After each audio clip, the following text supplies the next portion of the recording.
19. Swear to God, I'm taking over 9. Huh? What are you listening to? Henry the Blasian.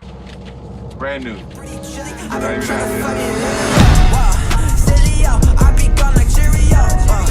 Really though, swear we finna get the gold.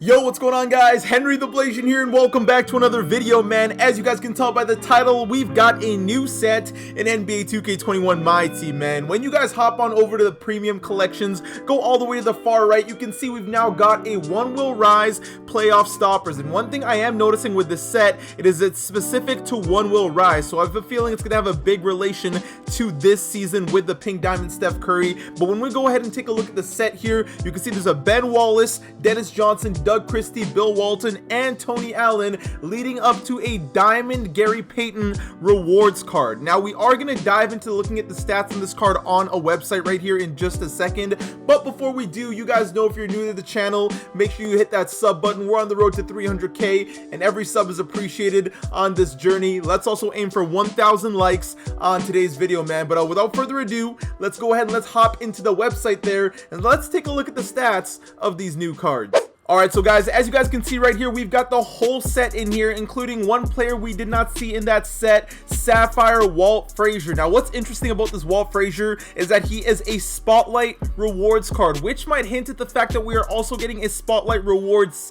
challenge set today, and we might need some of these players. Now, this is a lot fewer players than we did get in challenges last year, and what's also interesting about this Walt Frazier, as you guys can see, is that he looks cool. He's a Sapphire and all, but he does not have any Evo. The spotlight cards that we did get last year, for example, the Dwayne Wade that we got off the bat, it had an Evo where it was an emerald going all the way to an amethyst. Right now, this might be a card error. They might be changed later, but it's looking like Walt Frazier does not have any Evos. So I'm not sure if challenges are going to work the same this year as they did last year, but it'll definitely be interesting to see. I'm sure by the time the video is out, you guys will have seen the challenges live and stuff, but this is more just an early look at everything. But this Walt Frazier here, 86 overall. The stats look okay. Wouldn't say it's anything great, actually very subpar. 69 three-pointer, nothing special there. A 75 mid-range. The speed is okay. Again, he is a Sapphire card. There's already very many easy ways to obtain amethyst and ruby cards for cheap, so unless this guy has an Evo, I just don't really see anyone grinding for this card, trying to pick him up, or really putting them on their team unless they're like a Knicks super fan. Now, for those of you that do want to see the tendencies, feel free to pause here if you need to. Same thing goes with the animations. I'm not a big animation specialist, so I can't really tell you anything about this right here. Once I start playing park more this year, I'll be able to tell you guys about that. But going back, we can now start looking at the set, and we'll kind of work our way down all the way up. And we're going to start with a Ruby Tony Allen. And one trend I'm catching with this whole set, they are called playoff stoppers, so there's a lot of good defensive players in this set. Sadly, Tony Allen is someone who's not really going to offer any offense. You got a 66 mid-range, a 64 three-pointer. He's only 6'4" at the shooting guard position, so off the bat, guys, I can tell you that this card is really not going to be worth it. Like, defensively, he's great. You want to throw him in the clutch, go ahead and do so, but then there's also people like Klay Thompson, Dan Marley, who not only offer great defense, but they've got that shooting capability as well. When we look at the badges here, you can see he's got 6 gold, 13 silver, and 6 bronze.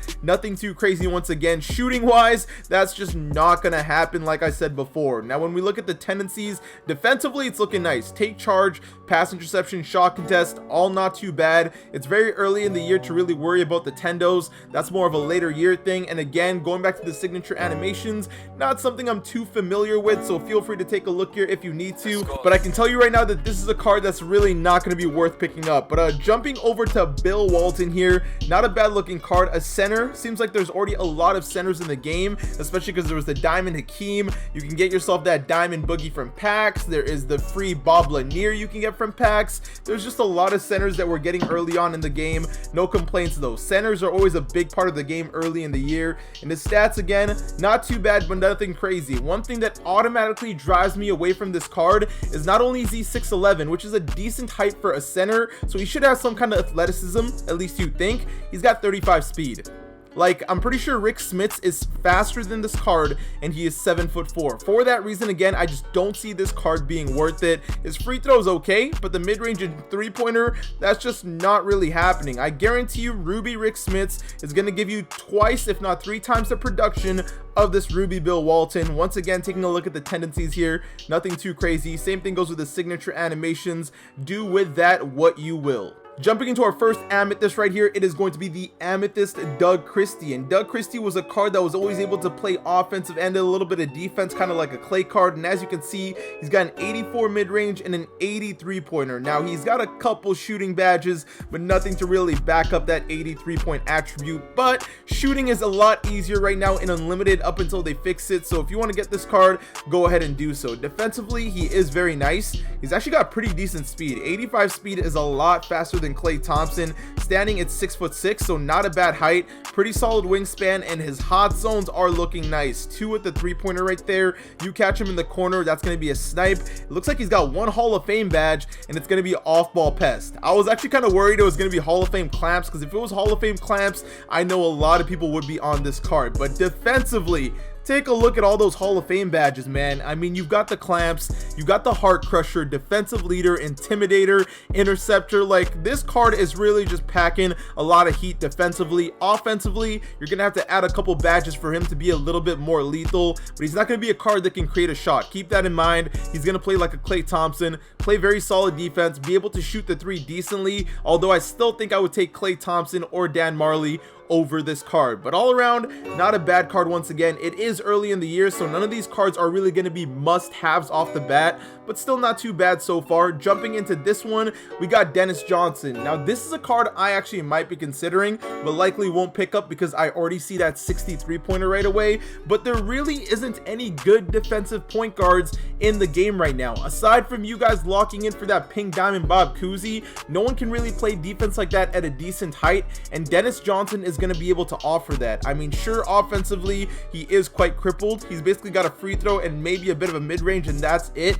But other than that, you throw this card in when you want to play defense. He's got Hall of Fame clamps, so you know exactly what you're getting with this card. We're already at the point where 4 days into the game, and there's already a card with Hall of Fame clamps. Definitely love to see it, I guess. But defensive leader, interceptor, pickpocket, pick dodger, not too shabby right there. Decent speed with ball in the 85s.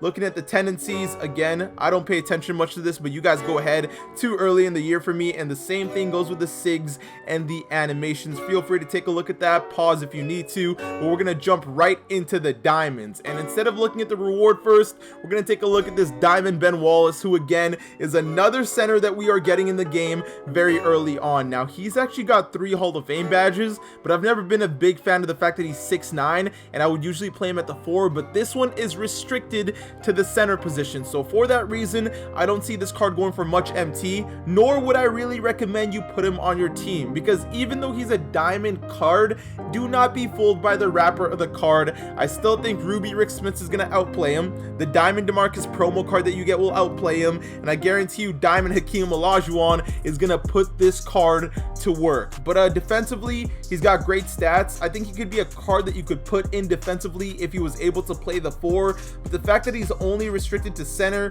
really turns me away from the card. But he does have Hall of Fame rebound chaser, post move lockdown, and intimidator. Now intimidator can actually be really nice up against those bigger centers like Rick Smits, but at the end, Rick Smits is 7'4" and Ben Wallace is 6'9". You're just gonna get outplayed in the end. And then again, we'll look at the tendencies, but this is not a card I recommend you get. He does have higher defensive tendencies than the cards that we have looked at earlier, and same thing goes for the SIGs and animations. I don't know what you're trying to do on offense with this card, but there you go. Now jumping into the final reward card, which you do get for locking in the set, and I saw that you are actually able to search for these cards in the auction house, so I'm assuming they will be dropping packs for this, but you can lock in for a diamond Gary Payton. Now I actually am debating locking in to get this card because, like I was saying earlier, I need me a defensive point guard, and him standing at 6'4" actually has a decent mid-range, and the 3-pointer is not bad. With a coach boost and a 3-point shoot, that can go well into the higher 80s, so not too worried about that. I like the fact that he's actually a fast point guard. Speeds in the 88s is really good early on in the year. Now, he was never really a dunker, but defensively, he's gonna get it done. And one thing that's been annoying me on defense is my guards get blown by people like Damian Lillard and Steph Curry all day. So I'm really hoping that someone like this Diamond Gary Payton, if I do choose to get him, is gonna be a great defender. He's got the pick dodger, the pickpocket, and the Hall of Fame tireless defender on top of the gold clamps and intimidator. So you know he's gonna be able to lock down. No shooting badges whatsoever though, so you got to make sure he's gonna be able to add shooting badges, because you know how some cards have restrictions for badges. If he can't get like catch and shoot put on him, that is basically a GG for this card. And it'll also come down to his animations. I'm not sure if this is a good animation. You guys let me know down in the comment section below, but it looks like it should be a decent one. Hopefully it's not his same ugly old slow one, because again, there's no quick draw in the game this year, but we will see. 98 on ball steal.